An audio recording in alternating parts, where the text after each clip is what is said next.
السلام علیکم دوستو، امید کرتا ہوں کہ آپ سب ٹھیک ہوں گے۔ آج ہم جس شخصیت پر بات کریں گے اس شخصیت کا نام ہے لارڈ بائرن۔ لارڈ بائرن آج سے 100 برس پہلے جہاں تک عورتوں کا معاملہ ہے کوئی شخص بھی جارج گارڈن لارڈ بائرن کا مقابلہ نہ کر سکتا تھا۔ وہ اپنے زمانے کا عظیم ترین شاعر تھا۔ اس کے اثر نے 19ویں صدی میں ادب کا رخ موڑ دیا۔ اس نے انگریزی ادب کی بہترین شاعری تخلیق کی ہے۔ اسے درجنوں عورتوں سے محبت تھی، لیکن حیرت کی بات ہے کہ اسے اپنی ہی سوتیلی بہن سے بے حد محبت تھی۔ ان دونوں کے معاشقے نے یورپ کو سخت صدمہ پہنچایا اور اس وجہ سے اس لڑکی کی زندگی تباہ ہو گئی۔ جب انہیں ایک دوسرے سے جدا کر دیا گیا تو لارڈ بائرن نے اس حادثے پر ایک بہت خوبصورت نظم لکھی، جس کا ایک قطعہ یہ ہے: اگر ایک طویل مدت کے بعد میں تم سے ملوں، میں تمہارا استقبال کیسے کروں گا؟ خاموشی اور آنسوؤں سے۔ جو لارڈ بائرن بدنام ہوتا گیا، عورتوں کو اس سے زیادہ محبت ہوتی گئی۔ وہ اس حد تک اس کی پوجا کرتی تھی کہ جب بائرن کی بیوی اس کی سرد مہری کی سے تنگ آ کر اسے چھوڑ کر چلی گئی تو بہت سی عورتوں نے اس کی بیوی کو برا بھلا کہا۔ یہ عورتیں بائرن کو عشقیہ خطوط اور عشقیہ نظمیں لکھا کرتی تھیں اور اپنے بالوں کے گچھے اسے بطور نذرانہ بھیجا کرتی تھی۔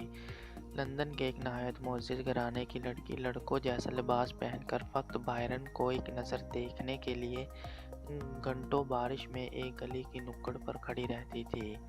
ایک عورت اس کے عشق میں اس درجہ پاگل ہو گئی کہ جب بائرن کو برطانیہ سے جلا وطن کیا گیا تو وہ اس کے پیچھے اٹلی تک گئی اور آخر بائرن کے سمجھانے پر واپس آئی۔ اپنے زمانے کا یہ عظیم عاشق آپ کے خیال میں کس قسم کا ہوگا؟ جناب، وہ ایک ٹانگ سے لنگڑا تھا۔ وہ ہر وقت اپنے ناخن دانتوں سے چباتا رہتا تھا اور تمباکو چوسا کرتا تھا۔ شکاگو کے کسی کاؤبوائے کی طرح وہ ہر وقت اپنے پاس پستول رکھتا تھا۔ وہ بے حد تنگ مزاج تھا۔ اگر کوئی غور سے اس کی طرف دیکھتا تو اس کا غصہ ایک دم بھڑک اٹھتا تھا، کیونکہ اسے یہ احساس ہر وقت تنگ کرتا رہتا کہ لوگ شاید اس کی لنگڑی ٹانگ کو دیکھ رہے ہیں۔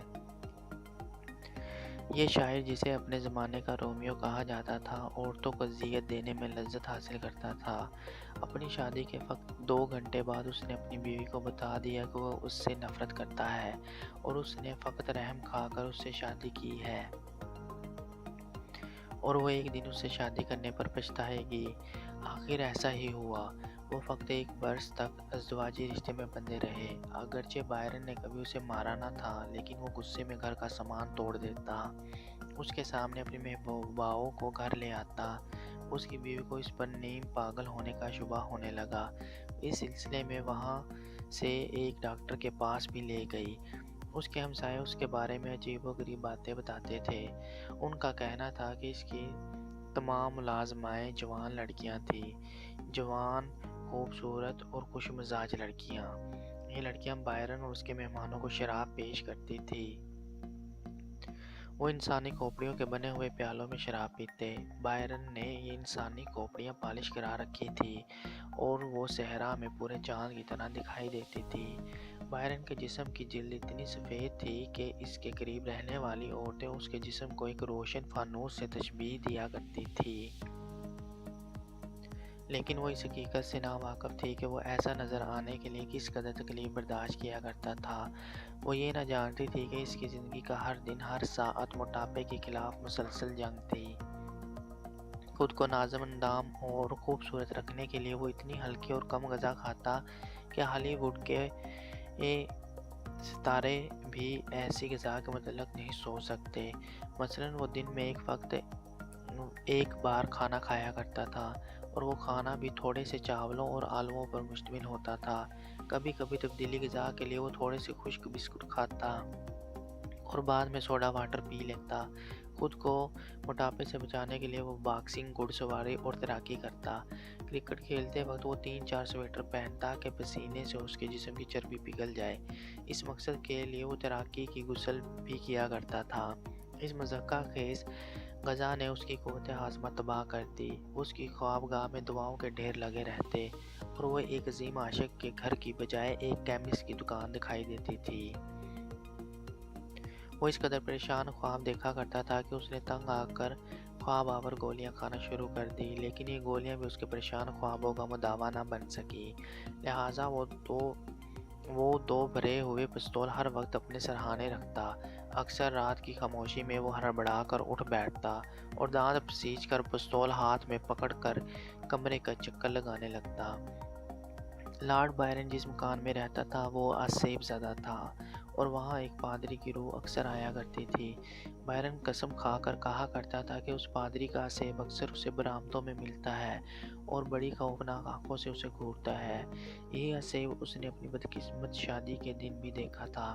جب وہ اٹلی میں تھا تو اس نے قسم کھا کر کہا تھا کہ اس نے شاعر شیلے کی روح ایک جنگل میں دیکھی تھی۔ اس لمحے شیلے اس سے ہزاروں میل دور تھا اور بائرن بھی اس حقیقت سے واقف تھا، لیکن تھوڑے دنوں بعد شیلے کی موت کی خبر اس تک پہنچ گئی۔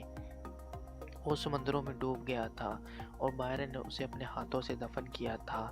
ایک اور تو ہم ہر وقت اس کا تعاقب کرتا رہتا تھا۔ ایک نجومی نے اسے بتایا تھا کہ وہ 37 برس کی عمر میں مر جائے گا۔ اپنی 36ویں سالگرہ کے 3 ماہ بعد وہ فوت ہو گیا۔ بائرن کا یقین تھا کہ کوئی مصیبت ان کے خاندان کا احاطہ کیے ہوئے ہے۔ وہ کہا کرتا تھا کہ 36واں ہندسہ اس کے خاندان کے لیے مہلک ہے۔ بعض جدید سوانح حیات لکھنے والے بائرن کے اس خیال سے متفق ہیں۔ بائرن کا والد بھی 36 برس کی عمر میں فوت ہوا اور بائرن خود بھی، بائرن کی بیٹی بھی اپنے دادا اور والد کی طرح 36ویں سالگرہ پر فوت ہوئی تھی۔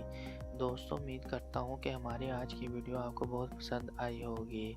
دوستو، پھر وہی آخری بات، چینل کو سبسکرائب کیجیے گا، بیل آئیکن کو کلک کیجیے گا تاکہ ہماری آنے والی ہر نئے ویڈیو کا نوٹیفیکیشن آپ کو ٹائم ٹو ٹائم ملتا رہے۔ اپنا بہت خیال رکھیے گا۔ اللہ نگہبان۔